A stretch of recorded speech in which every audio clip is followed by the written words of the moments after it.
যুক্তরাষ্ট্র অল্পের জন্য ইতিহাস সৃষ্টি করতে পারলো না। 195 রানের টার্গেটে ব্যাট করতে নেমে মাত্র 18 রানে হেরেছে যুক্তরাষ্ট্র।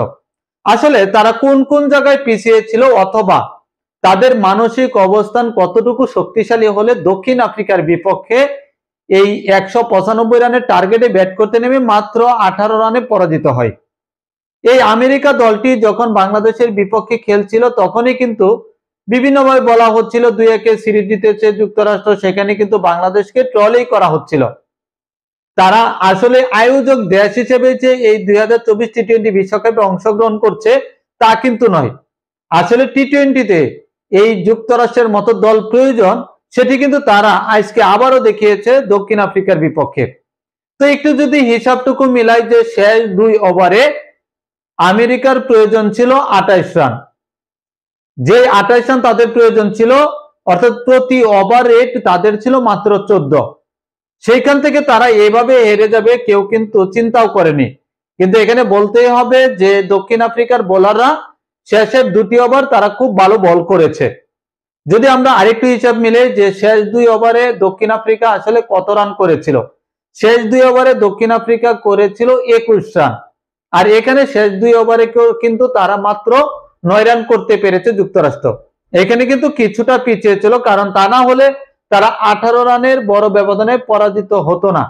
আরেকটু কথা যদি আমরা চিন্তা করি যে 11 ওভার শেষে আসলে যুক্তরাষ্ট্রের রান কত ছিল, কোন জায়গায় আসলে দক্ষিণ আফ্রিকার চেয়ে যুক্তরাষ্ট্র পিছিয়ে ছিল, সেই হিসাবটুকু যদি আমরা মিলাই যে প্রথম পাওয়ার প্লের যে 6টি ওভার ছিল সেই 6 ওভারে আসলে দক্ষিণ আফ্রিকা কত রান করেছে এবং সেই সাথে যুক্তরাষ্ট্র কত রান করেছে, আমরা সেখানে যদি একটু হিসাবটুকু মিলাই তাহলে দেখবো পাওয়ার প্লের 6 ওভারে দক্ষিণ আফ্রিকা করেছিল 64 রান, যেখানে তাদের উইকেট গিয়েছিল 1টি।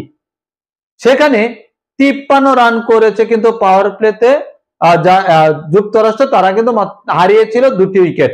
এখানে কিন্তু তাদের 11 রানের একটি পার্থক্য ছিল, যে কারণে কিন্তু অনেকটা পিছিয়ে ছিল যুক্তরাষ্ট্র।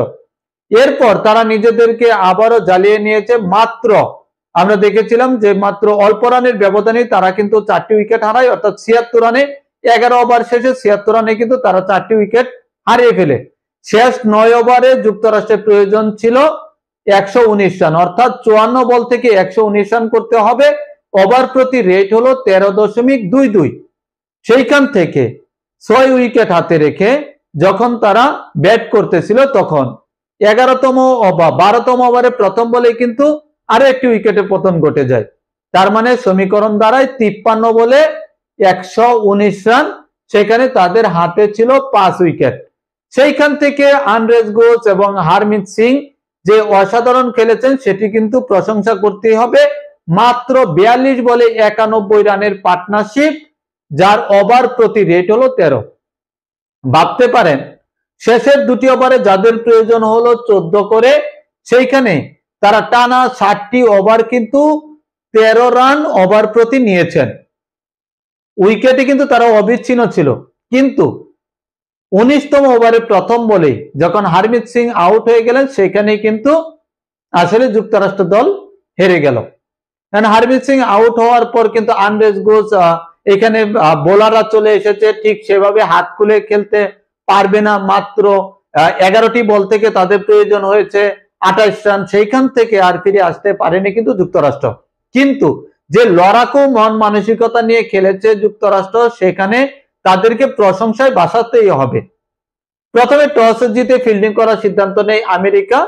সেইখান থেকে আমরা দেখেছিলাম যে উদ্বোধনী ডিউটি কিন্তু খুব তাড়াতাড়ি দক্ষিণ আফ্রিকার ভেঙে যায়। ডি কক 40 বলে 74 রান করেন, মার্করাম 32 বল থেকে 46 রান করেন, ক্লোসেন অপরাজিত 22 বল থেকে 36 রান করেন, মার্করাম 32 বল থেকে 46 রান করেন। তো এখানে 4 উইকেট হারিয়ে দক্ষিণ আফ্রিকা দল তারা কিন্তু 194 রান করে। জবাবে 195 রানের টার্গেটে ব্যাট করতে নেমে কিন্তু যুক্তরাষ্ট্র দল খুব একটা শুরুতে সুবিধা করতে না পারলেও যত সময় গড়িয়েছে ওভার চলে গিয়েছে, অর্থাৎ 11তম ওভারের পর থেকে কিন্তু তারা হাত খুলে খেলতেছিল। একটি পর্যায়ে তাদের শেষ 2 ওভারে প্রয়োজন ছিল 28 রান, সেইখানে কিন্তু মূলত তারা হেরে গিয়েছে। প্রশংসা করতে হবে 22 বলে 38 রান করে আউট হয়েছিলেন কিন্তু আমরা দেখেছি হারমিত সিং। এছাড়া 47 বল থেকে 80 রান করে ওপেনার আন্দ্রেস ঘোষ তিনি অপরাজিত ছিলেন। এই লড়াকু মন মানসিকতায় বলে দেয় যে যুক্তরাষ্ট্রের যে দলটি, এই দলটি ভবিষ্যতে আরো অনেক দূর এগিয়ে যাবে। তো আগামী ম্যাচগুলোতে যুক্তরাষ্ট্র কেমন খেলে সেটি দেখার বিষয়। তো সামনে বাংলাদেশের ম্যাচ রয়েছে অস্ট্রেলিয়ার বিপক্ষে, ভোরে কিন্তু খেলবে ইংল্যান্ড এবং অস্ট্রেলিয়া। সেই ম্যাচগুলোতে কে কেমন ফল করে সেটি নিয়ে আপনাদের সামনে আবারও হাজির হব। সবাই ভালো থাকুন, সুস্থ থাকুন, ধন্যবাদ সবাইকে।